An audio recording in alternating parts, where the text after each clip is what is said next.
বৈষম্যহীন সমাজ ও সমৃদ্ধ দেশ গড়ার লক্ষ্যে জীবন দিয়েছেন তরুণরা। তাদের স্বপ্নের বাংলাদেশ গড়ে তুলতে বিদেশি বন্ধুদের সহযোগিতা চেয়েছেন অন্তর্বর্তী সরকারের প্রধান উপদেষ্টা ডক্টর মোহাম্মদ ইউনূস।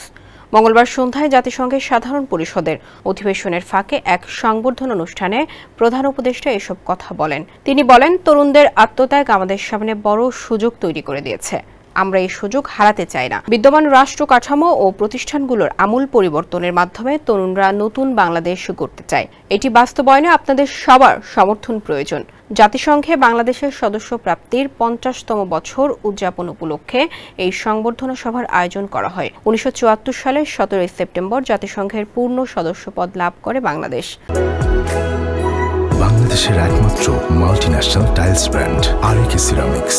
অনুষ্ঠানে গণ অভ্যুত্থানের ঘটনাবলী নিয়ে লেখা দুটি বইয়ের মোড়ক উন্মোচন করেন আলোকচিত্রী ও লেখক শহীদুল আলম। শিক্ষার্থীদের আত্মত্যাগের কথা স্মরণ করে অধ্যাপক ইউনূস বলেন, গোটা জাতি আজ ঐক্যবদ্ধ। যারা নতুন বাংলাদেশের স্বপ্ন দেখেছিল, আমরা তাদের হতাশ করতে চাই না। প্রাতিষ্ঠানিক সংস্কারের মাধ্যমে নতুন নির্বাচনী ব্যবস্থা গড়ে তোলার লক্ষ্যে সরকার কাজ করছে বলেও তিনি উল্লেখ করেন।